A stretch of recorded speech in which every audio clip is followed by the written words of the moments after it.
Last सन पे मैंने जो बताया था, मोनोकार्बोनिल कंपाउंड्स के अंदर कीटो फॉर्म डोमिनेट करती है और बीटा डाइकीटोन के अंदर इनोलिक फॉर्म डोमिनेट करती है। ठीक है, सब बच्चे ध्यान रखें।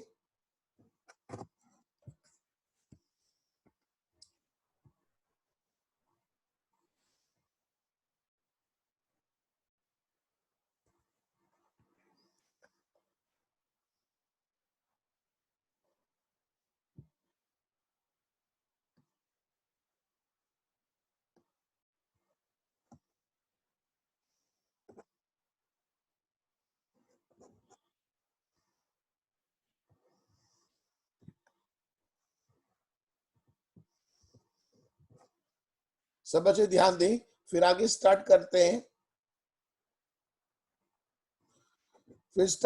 Stereo isomerism.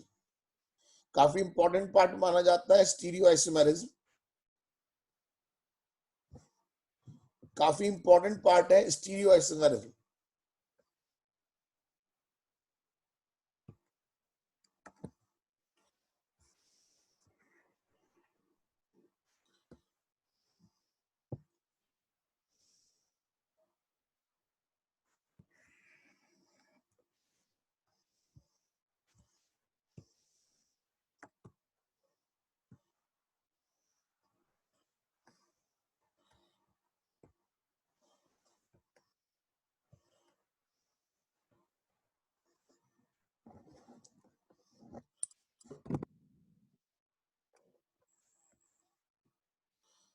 ध्यान दीजिए,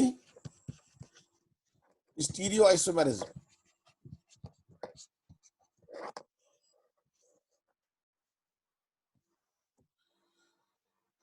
स्टीरियो आइसोमेरिज्म का क्या फंडा है? इनका मॉलिक्यूलर फॉर्मूला सेम रहता है,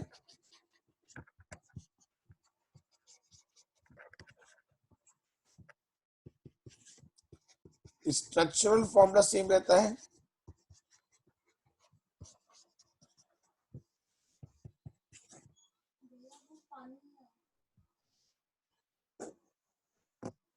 but special arrangement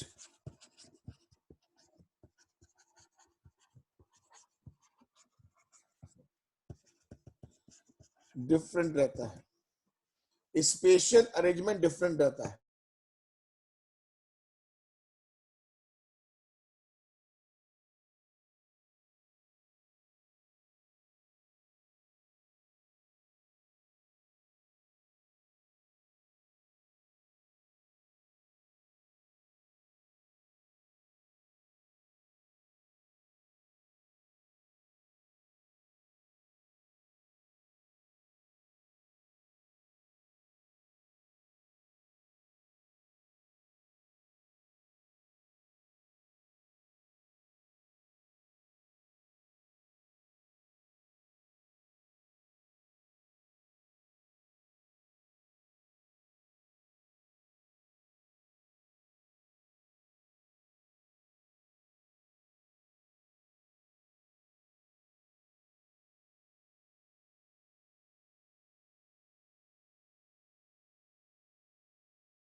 structural formula same, special arrangement different होता है। स्पेशल अरेंजमेंट डिफरेंट का मतलब होता है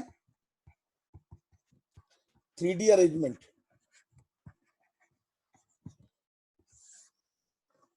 3D अरेंजमेंट 3D अरेंजमेंट का सिंपल मतलब होता है स्पेस में जोड़ने का तरीका। सब बच्चे जान लीजिए, स्पेस में जोड़ने का तरीका,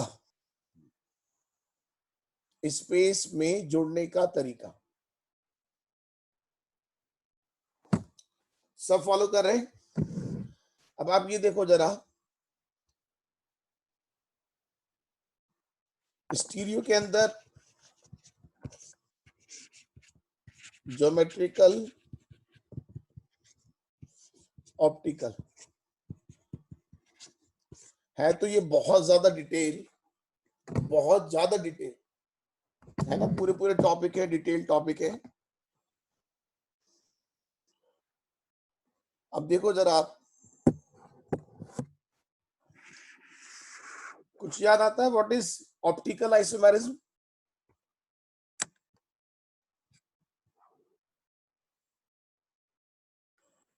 ऑप्टिकल आइसोमेरिज्म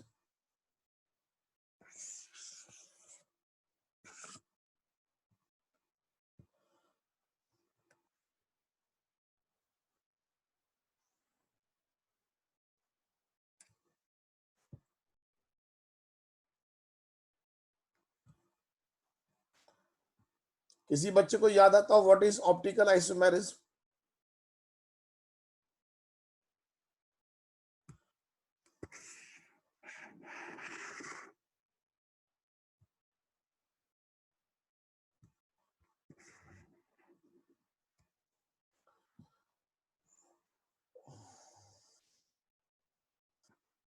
जरा ध्यान दे,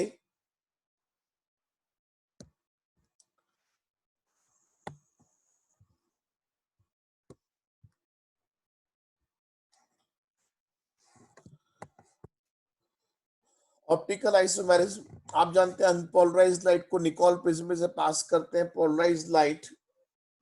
अगर कोई पोलराइज्ड लाइट को रोटेट कर सकता है, अगर कोई पोलराइज्ड लाइट को रोटेट कर सकता है, ध्यान दीजिए जरा, अगर कोई पोलराइज्ड लाइट को रोटेट कर सकता है तो वो ऑप्टिकली एक्टिव कंपाउंड कहलाते हैं। जो पोलराइज्ड लाइट को रोटेट कर सकता है उसको बोलते हैं optically active compound. Optically active,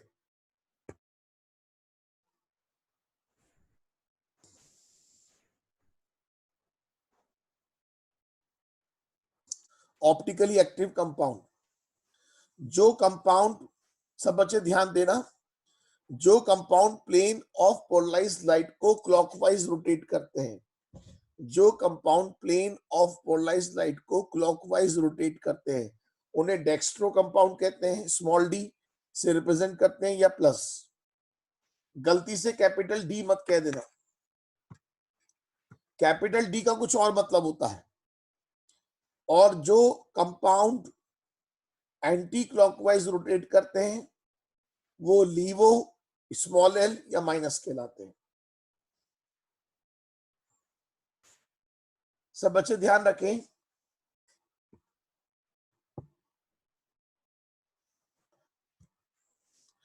जैसा कि आप जानते हैं दो लेवल हैं। एक सिंपल लेवल पर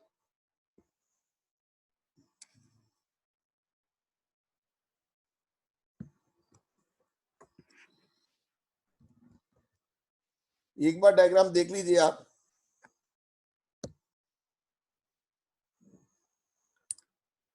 जो compound plane of polarized light को क्लॉकवाइज रोटेट करते हैं वो लीवो, वो डेक्स्ट्रो रोटेटरी कराते हैं, स्मॉल डी या प्लस।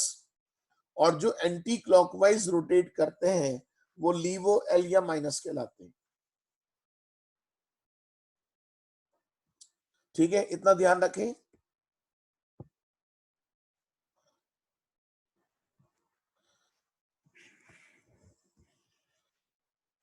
क्या आप जानते हैं what is asymmetric carbon atom?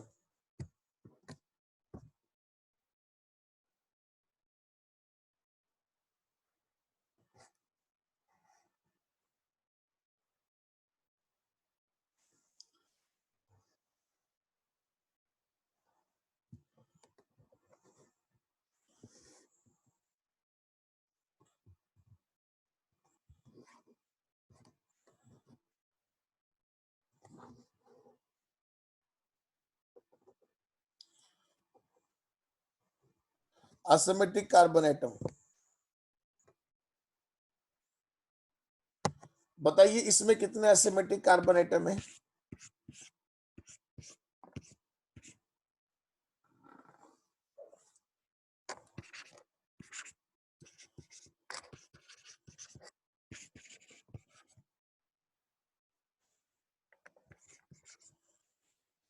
इसमें कितने असिमेट्रिक कार्बन एटम है?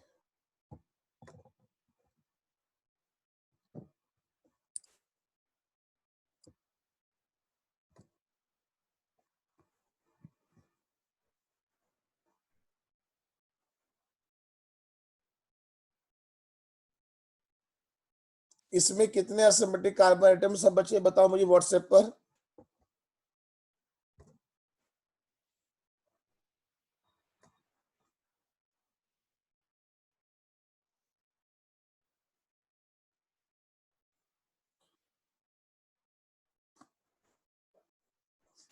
ध्यान रखना, ऐसे सोचते हैं HOH COH और ये पूरा एक ग्रुप मान के चलो। असिमेट्रिक कार्बन एटम क्या होता है? ऐसा कार्बन एटम जिसकी चारों वैलेंसी डिफरेंट एटम या डिफरेंट ग्रुप से अटैच्ड होती है। ऐसा कार्बन एटम जिसकी चारों वैलेंसी डिफरेंट एटम या डिफरेंट ग्रुप से अटैच्ड होती हैं असिमेट्रिक कार्बन एटम कहलाता है। उसमें ये वाला कार्बन असिमेट्रिक है। ऐसी अगर आप दूसरे कार्बन को देखोगे तो ये कार्बन भी असिमेट्रिक है। इसमें दो असिमेट्रिक कार्बन एटम, दो असिमेट्रिक कार्बन एटम। सब बच्चे फॉलो कर रहे हैं? बात समझ में आ रही? दो असिमेट्रिक कार्बन एटम।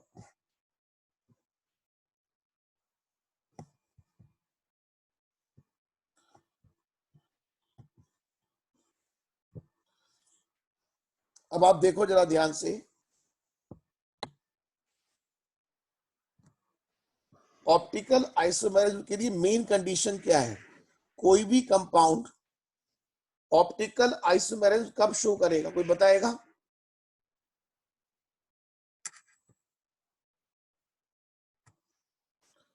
कोई भी कंपाउंड ऑप्टिकल आइसोमेरिज्म कब शो करेगा?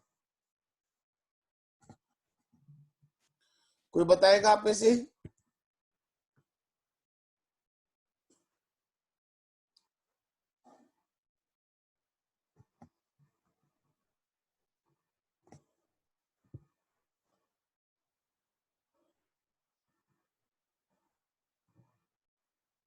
कोई भी कंपाउंड ऑप्टिकल आइसोमेरिज्म कब शो करेगा?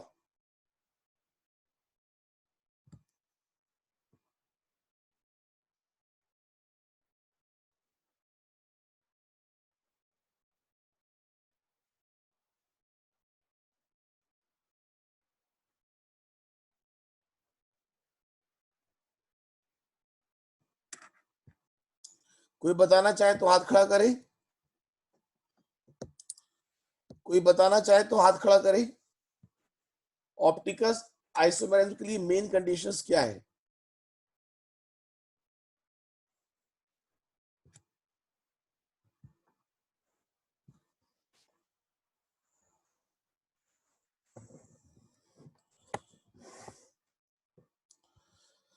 एक मेन बात समझ लो,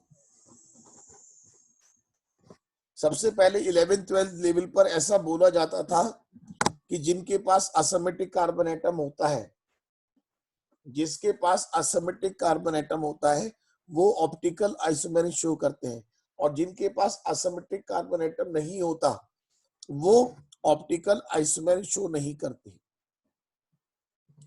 वो ऑप्टिकल आइसोमेरिज्म शो नहीं करते।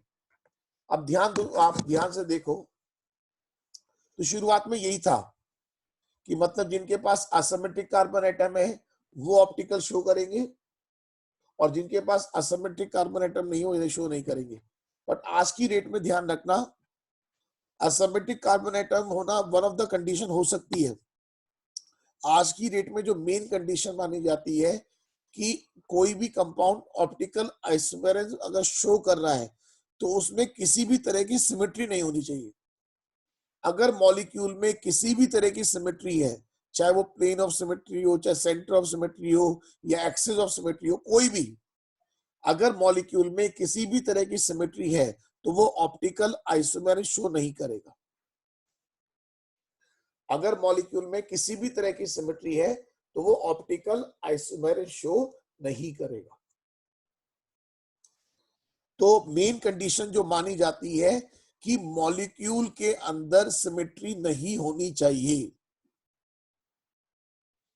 Molecule should be डायसिमेट्रिक।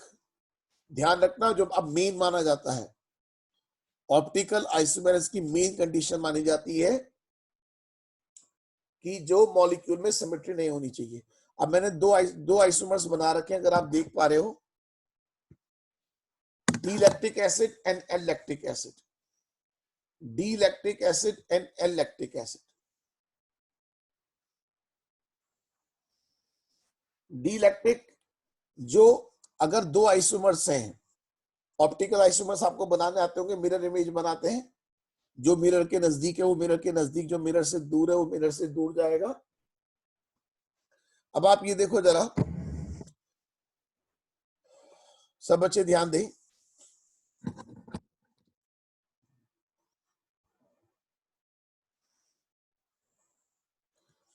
इनमें से एक फॉर्म को डेक्स्ट्रो रोटेटरी कहते हैं, एक फॉर्म को लीवो। सही मायने में किसी मॉलिक्यूल को देखकर ये बताना पॉसिबल नहीं होता कि वो डेक्स्ट्रो है लीवो है।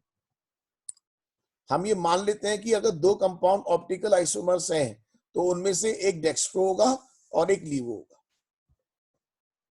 ठीक है, ये बात ध्यान रखें। कि आप में से कोई बच्चा जानता है व्हाट इज रेसिमिक मिक्सचर? इससे पहले भी एक बात जान लो, जानते हैं इनेंशियोमर्स किन्हें कहते हैं? इनेंशियोमर्स, कोई बच्चा जानता है what is enantiomers?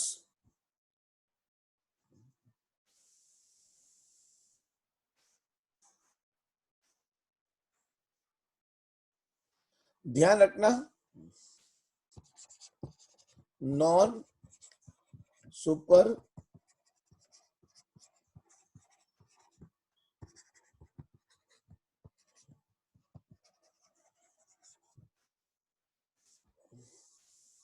Non super imposable mirror images. Image कहने से बात नहीं बनेगी, इमेज कहने से बात नहीं बनेगी। Non super imposable mirror images, non super imposable mirror images, इनको बोलते हैं non super imposable mirror images.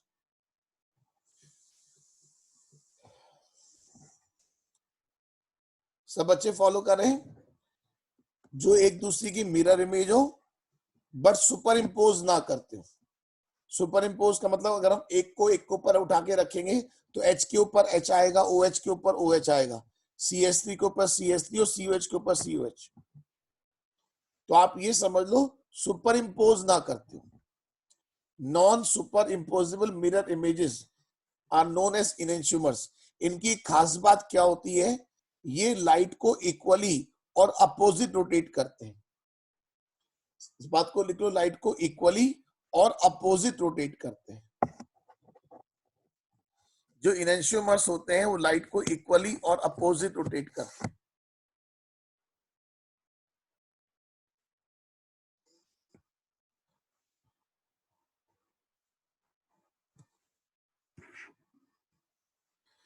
एक वर्ड आता है रेसिमिक मिक्सचर, जल्दी से पढ़ ली। रेसिमिक मिक्सचर क्या होता है? डेक्स्ट्रो और लीवो का इक्विमोलर मिक्सचर, डेक्स्ट्रो और लीवो का इक्विमोलर मिक्सचर। मतलब अगर 100 मॉलिक्यूल डेक्स्ट्रो के हैं तो 100 मॉलिक्यूल्स लीवो के हैं। तो रेसिमिक मिक्सचर डेक्स्ट्रो और equimolar mixture of dextro and laevo, equimolar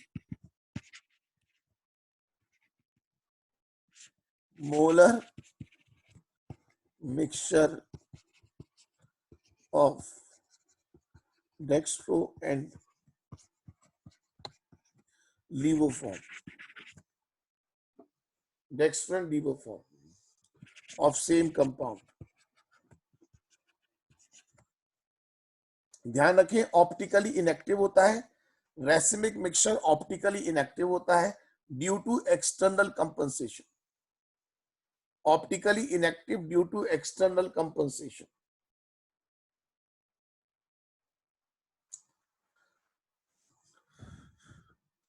सब बच्चे ज्यादा से ज्यादा सिलेबस रिवाइज करते रहिएगा। मैं आपको टेस्ट पेपर प्रोवाइड करने की कोशिश करूंगा। टेस्ट पेपर मैंने पहले भी भेजे हैं, बच्चों ने पहले भी उन्हें करके नहीं भेजा। आप टेस्ट पेपर करते रहिए, घर पर खुद ही करते रहिए। मैं टेस्ट पेपर सॉल्यूशन देता रहूंगा आपको। जो बच्चे जुड़े रहेंगे उन्हें टेस्ट पेपर सॉल्यूशन मिलते रहेंगे। अब ज्यादा से ज्यादा आप टेस्ट कीजिए और जितना आपने पूरा 2 साल पढ़ा है उसको अब रिवाइज कीजिए।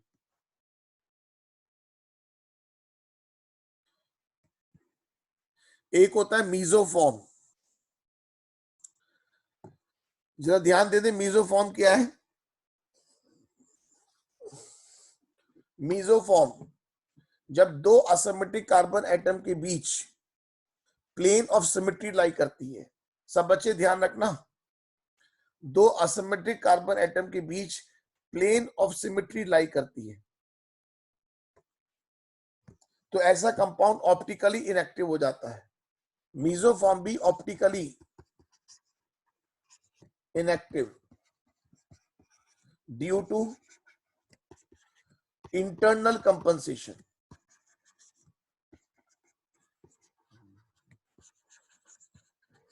सोचो एक मॉलिक्यूल के अंदर, एक ही मॉलिक्यूल के अंदर एक कार्बन तो क्लॉकवाइज घुमा रहा है और एक कार्बन एंटी क्लॉकवाइज घुमा रहा है। मीजोफॉर्म कब क्रिएट होगी? जब दो असिमेट्रिक कार्बन एटम के बीच प्लेन ऑफ सिमेट्री होगा। दो असिमेट्रिक कार्बन एटम के बीच plane of symmetry. Optically inactive due to internal compensation.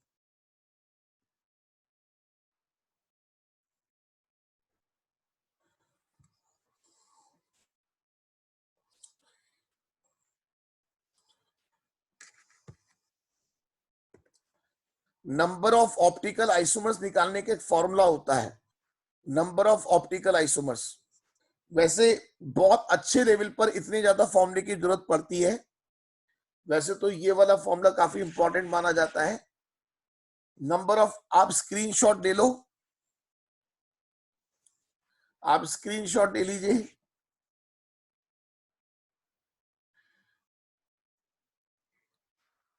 जल्दी से स्क्रीनशॉट ले लीजिए।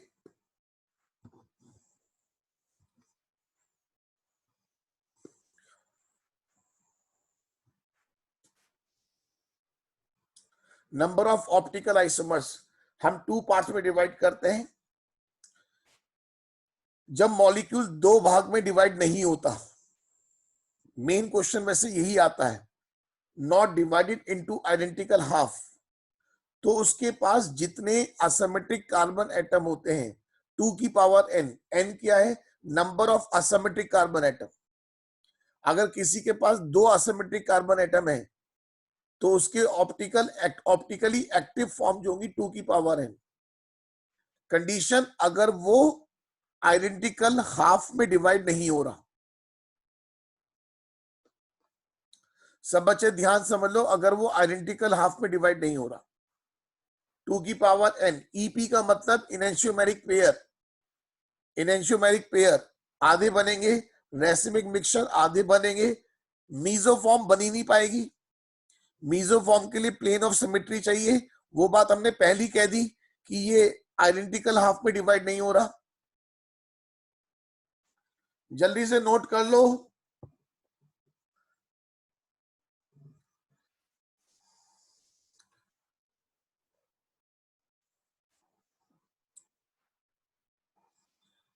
अगर आइडेंटिकल हाफ में डिवाइड होता है फिर ये चेक करना पड़ता है कि asymmetric carbon atom even number में या ऑड नंबर में। वैसे इतना डिटेल क्रैश कोर्स में जाना पॉसिबल नहीं। इनेंशियोमेरिक पेयर और रेसिमिक मिक्सचर, ईपी का मतलब enantiomeric pair.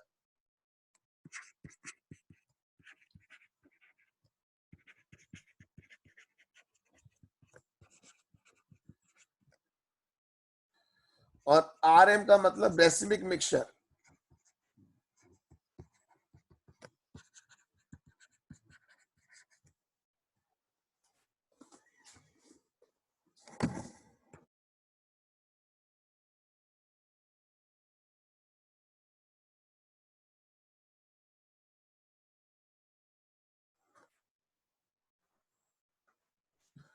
इनेंशियोमेरिक pair racemic mixture, वैसे ये फॉर्मूले बहुत कम यूज होते हैं, एडवांस लेवल पर जरूरत पड़ जाती है एडवांस लेवल पर, अदरवाइज जो मेन क्वेश्चन आता है वो यहीं पर आके रह जाता है।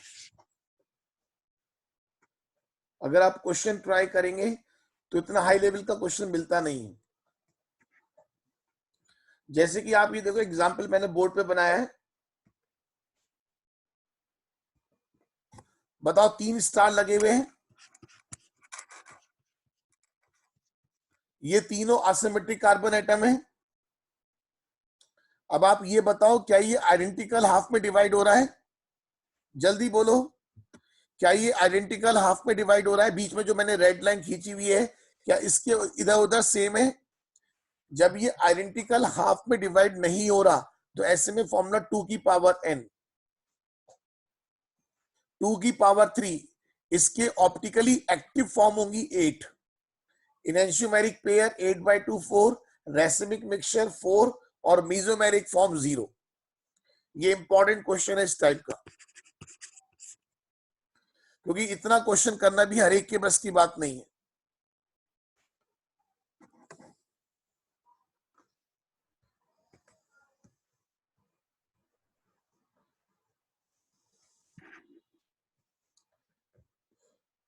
जैसी एक एग्जांपल और आप देखो जरा, कितने असिमेट्रिक कार्बन एटम है? 4। अगर आप ध्यान से देखें 4 असिमेट्रिक कार्बन एटम है और आइडेंटिकल हाफ में डिवाइड नहीं हो रहा। 4 असिमेट्रिक कार्बन एटम है और आइडेंटिकल हाफ में डिवाइड नहीं हो रहा, तो ऐसे में ऑप्टिकली एक्टिव फॉर्म 2 की पावर 4, एनेंशियोमेरिक पेयर रेसिमिक मिक्सचर। कर लेंगे इसे आप? अरे जल्दी बोलो, कर लोगे?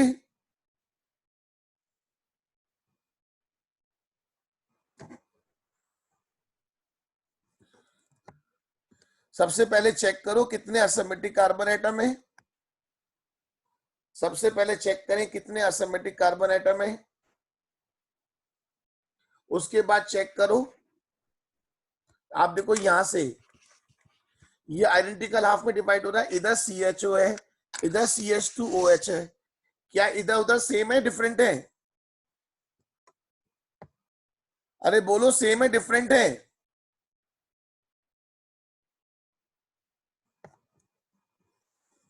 डिफरेंट है, तो ये आइडेंटिकल हाफ में डिवाइड नहीं हो रहा, आइडेंटिकल हाफ में डिवाइड नहीं हो रहा।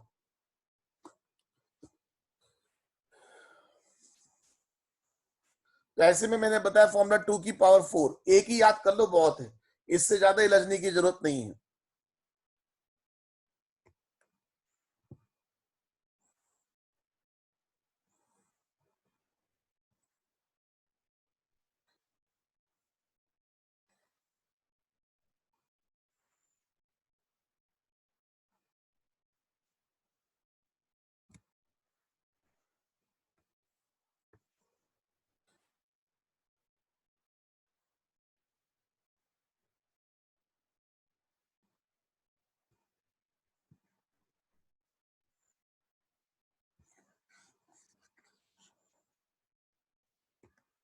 बता सकते हैं इनमें से कौन ऑप्टिकली एक्टिव होगा? इनमें से कौन सा कंपाउंड ऑप्टिकली एक्टिव होगा?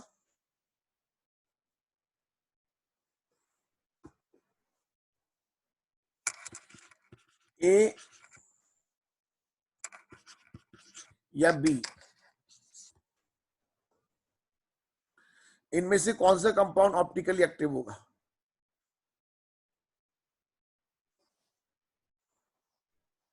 ऑप्टिकली एक्टिव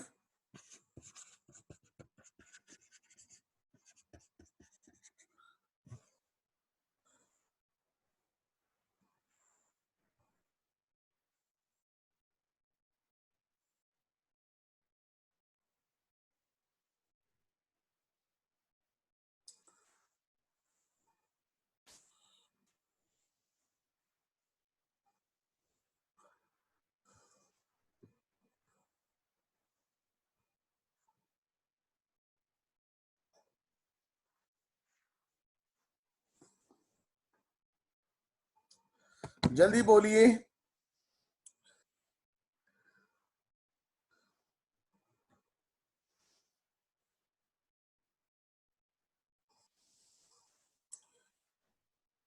देखिए, जो बच्चे समझदार हैं, जिन बच्चों को थोड़ा बहुत अंदाजा है, आपको पता है कंपटीशन वाले बैच की जो ऑर्गेनिक केमिस्ट्री है उसको करने में कम से कम 4 से 5 महीने लगते हैं। जो कंपटीशन वाली ऑर्गेनिक केमिस्ट्री है कम से कम 4 से 5 महीने की होती है, जिसको अगर बहुत तेजी से भी कवर करते हैं तो कम से कम 2.5 से 3 महीने कवर लगते हैं। अगर बहुत तेज पढ़ते हैं, सारी चीजें पढ़ते हैं, 2.5 से 3 महीने। ये बात मैं इसलिए बता रहा हूँ कि आपको अंदाजा रहना चाहिए what is organic chemistry. Organic chemistry कोई हलवा नहीं है। ऑर्गेनिक केमिस्ट्री को आपको पूरा बेस बना के पढ़ना होता है। देखो ध्यान दो, एक पॉइंट समझ लो, एक पॉइंट समझ लीजिए। What is centre of symmetry? C मतलब सेंटर, ओ मतलब ऑफ, एस मतलब symmetry. COS centre of symmetry, POS का मतलब plane of symmetry. Centre of symmetry किसे कहते हैं? जब जैसे सेंटर है, अगर आप देखो ध्यान से, इस रेड लाइन के देखो, इस रेड लाइन के अपोजिट डायरेक्शन में कौन है? इक्वल और अपोजिट डायरेक्शन में कौन है? ए। बोलो। अगर इक्वल और अपोजिट डायरेक्शन में सेम चीज होती है तो हम मान के चलते हैं सेंटर ऑफ सिमेट्री। अगर इक्वल और अपोजिट डायरेक्शन में सेम चीजें होती हैं तो मान के चलते हैं सेंटर ऑफ सिमेट्री। कितने बच्चों को centre of symmetry word clear हो गया? Centre of symmetry word clear हो गया? अगर इक्वल और अपोजिट डायरेक्शन में, इक्वल और अपोजिट डायरेक्शन में सेम चीजें हैं तो मान के चलते हैं सेंटर ऑफ सिमेट्री।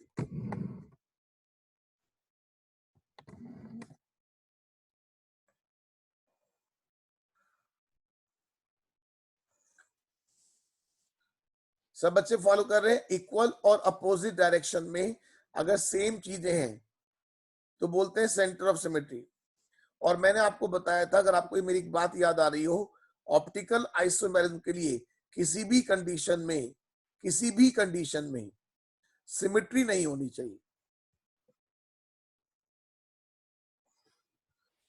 कितने बच्चों को सेंटर ऑफ सिमेट्री समझ में आ गया? हाथ खड़ा करें। जरा देखो बैच में कितने बच्चे एक्टिव हैं। जिनको सेंटर ऑफ सिमेट्री समझ में आ गया हाथ खड़ा करें।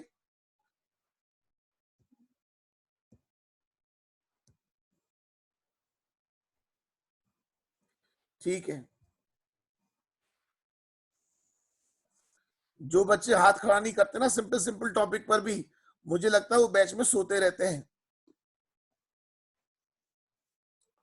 अब देखो जरा ध्यान से, अब जरा सोच के बताओ, इसमें से ऐसा कौन सा कंपाउंड है जिसमें सेंटर ऑफ सिमेट्री है? ए के अंदर, बी के अंदर? इसमें किसके अंदर सेंटर ऑफ सिमेट्री है? जिसमें सेंटर ऑफ सिमेट्री होगी वो ऑप्टिकली इनएक्टिव होगा।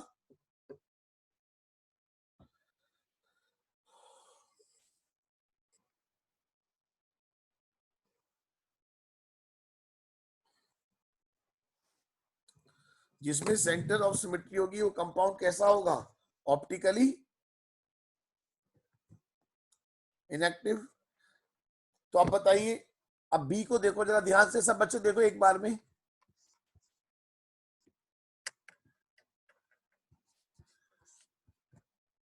सब बच्चे ध्यान से देख लीजिए। इससे क्लियर कट और क्या दिखाऊं? देखो आप,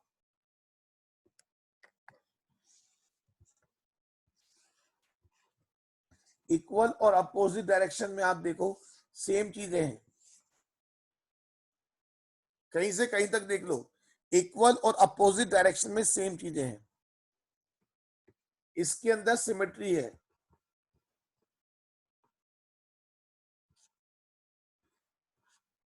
इसके अंदर सेंटर ऑफ सिमेट्री है, तो ये ऑप्टिकली इनएक्टिव हो गया।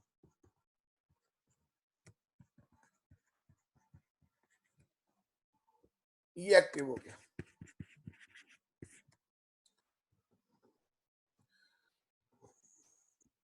ये बताओ सब बच्चों को बात क्लियर हो गई? जल्दी बोले, सब बच्चों को बात क्लियर हो गई?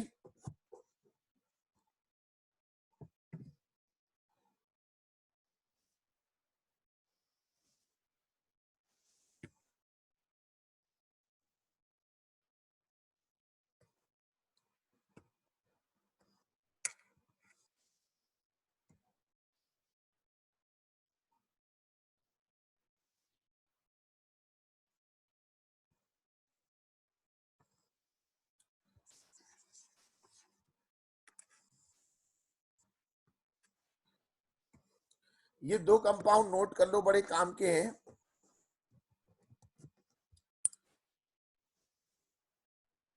ये दो कंपाउंड नोट कर लीजिए, बड़े काम के कंपाउंड है। देखने में एक जैसे लगते हैं, मलेइक एसिड और मैलिक एसिड। मलेइक और मैलिक ये अलग कंपाउंड है। ध्यान रखना, जो ई वाला है वो ज्योमेट्रिकल आइसोमर्स है, जो ई वाला है वो ज्योमेट्रिकल है, और वैसा ऑप्टिकल है।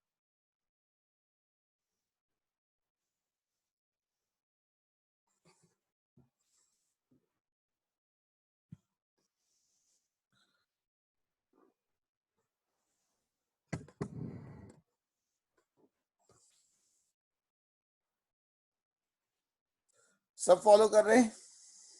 नोट कर लेना, बड़ा इंपॉर्टेंट एग्जाम्पल है।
जरा ध्यान दें, एक टॉपिक है ज्योमेट्रिकल आइसोमेरिज्म।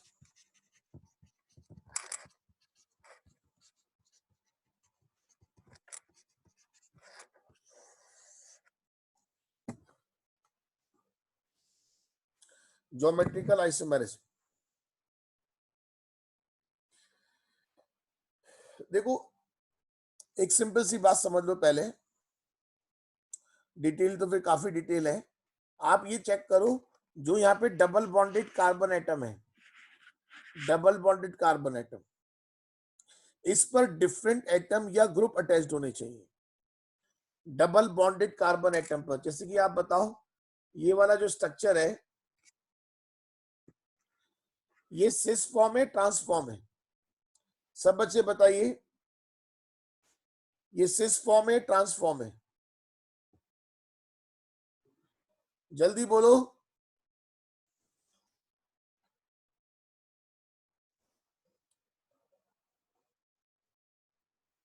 सिस फॉर्म या ट्रांसफॉर्म? सब बच्चे बताएं, सबके आंसर चेक कर रहा हूं। सब बच्चों के आंसर चेक कर रहा हूं।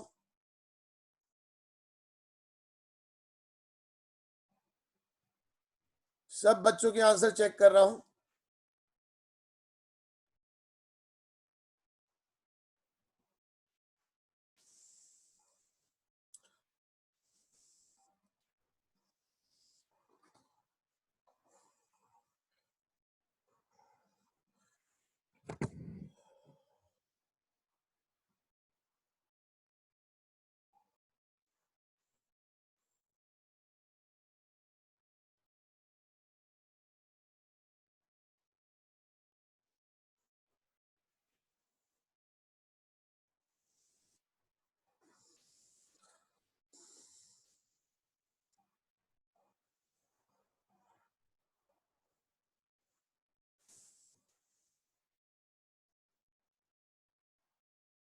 जरा ध्यान दें,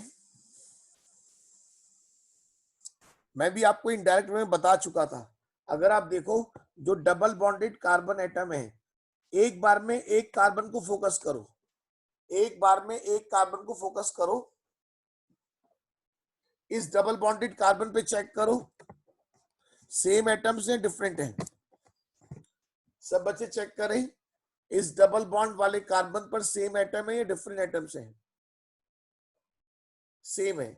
और कंडीशन ये होती है, डबल बॉन्डेड कार्बन पर डिफरेंट एटम या डिफरेंट ग्रुप अटैच्ड होने चाहिए। एक मोटी मोटी बात समझ लो, डबल बॉन्डेड कार्बन पर डिफरेंट एटम या डिफरेंट ग्रुप अटैच्ड होने चाहिए। मेरी बात सुन लो ध्यान से, डबल बॉन्डेड कार्बन एटम पर डिफरेंट ग्रुप, मेरी बात सुन नहीं रहे हो, आंसर दिए जा रहे हो, पहले मेरी बात तो सुन लो।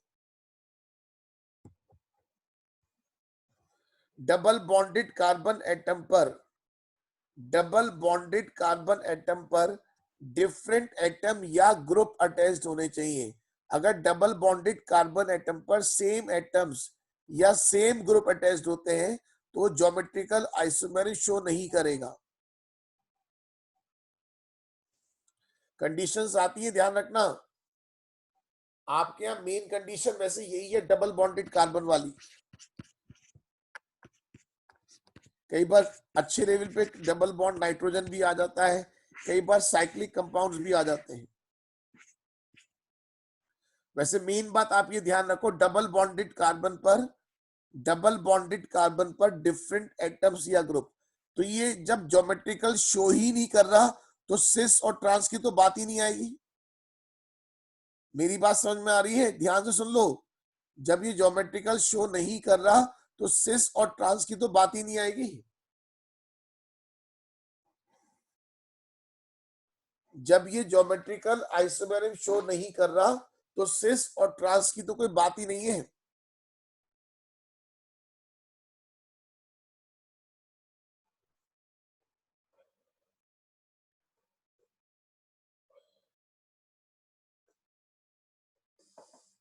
सबको ये बात समझ में आ गई?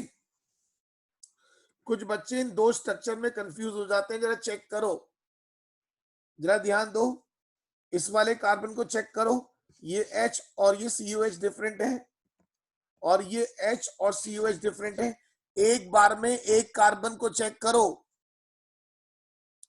एक बार में एक कार्बन को चेक करें। बोलो, बात समझ में आ गई तो आगे चलें, जल्दी बोलो।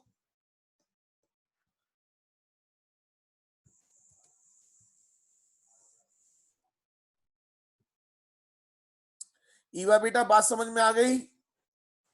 ईवा, आपसे इस कह रहे थे इसलिए पूछ रहा हूं, बात समझ में आ गई? ईवा और श्रिवानी, डबल बॉन्डेड कार्बन एटम पर डिफरेंट एटम या ग्रुप अटैच्ड होना चाहिए।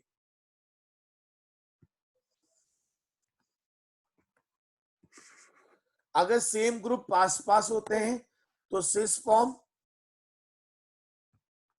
सेम ग्रुप अगर दूर दूर होते हैं तो ट्रांसफॉर्म। आप देख लीजिए, सेम ग्रुप पास पास है सिस फॉर्म, दूर दूर है ट्रांसफॉर्म।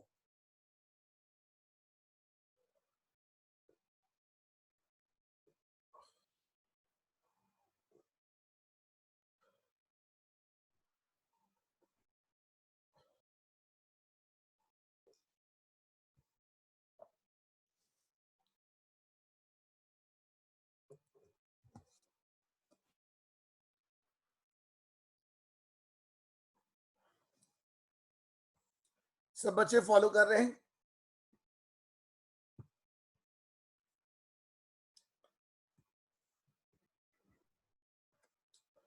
ये वाला पॉइंट मैंने बताया था, एक बार आपको फिर से देख लो जरा।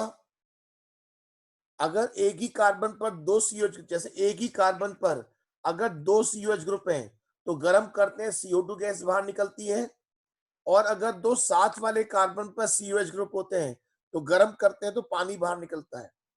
बहुत इंपॉर्टेंट क्वेश्चन है, जल्दी से नोट कर लीजिए,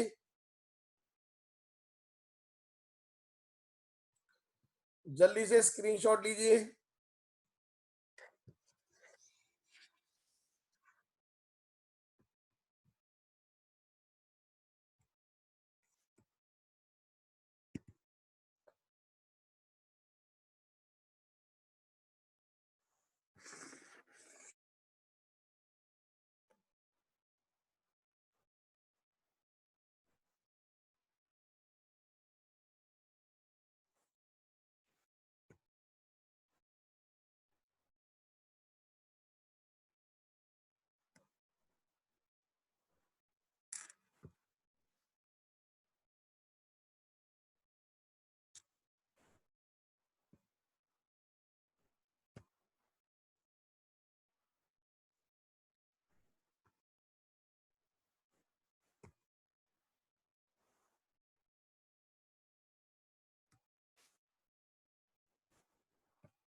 आपको ये बताना है इनमें से कौन कौन ज्योमेट्रिकल शो करेगा, कौन कौन नहीं करेगा। जल्दी से देखें जरा, कौन कौन ज्योमेट्रिकल शो करेगा, कौन कौन ज्योमेट्रिकल शो नहीं करेगा।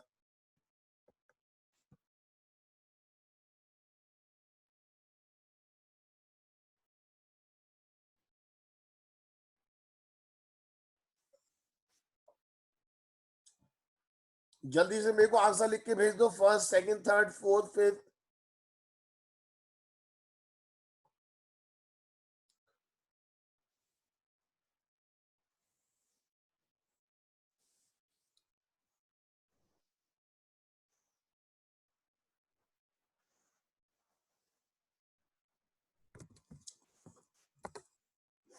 जल्दी से भेजो।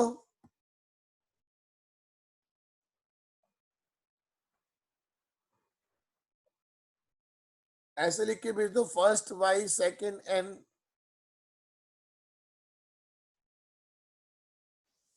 या कौन कौन ज्योमेट्रिकल शो करेगा लिख के भेज दो।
आप ये देखो ध्यान से, अगर एक भी डबल बॉन्डेड कार्बन पर, एक भी डबल बॉन्डेड कार्बन एटम पर सेम ग्रुप आ गए तो शो नहीं करेगा। इसे देखो आप,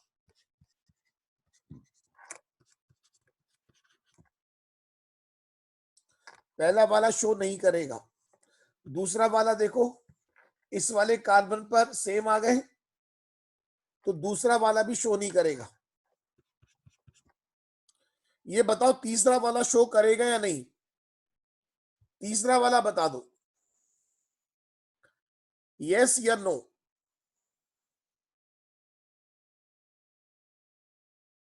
सब बच्चे बताएं, तीसरा वाला यस या नो।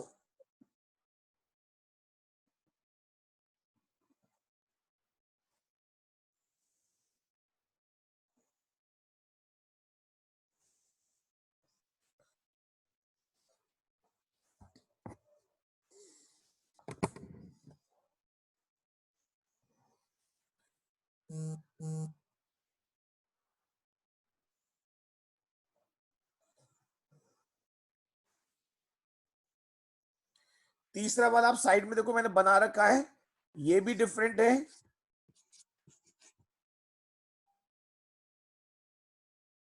तो आप समझ लो ये शो करेगा, तीसरा वाला शो करेगा। फोर्थ वाला, फोर्थ फोर्थ वाला शो करेगा। फिफ्थ वाला, फिफ्थ फिफ्थ वाला,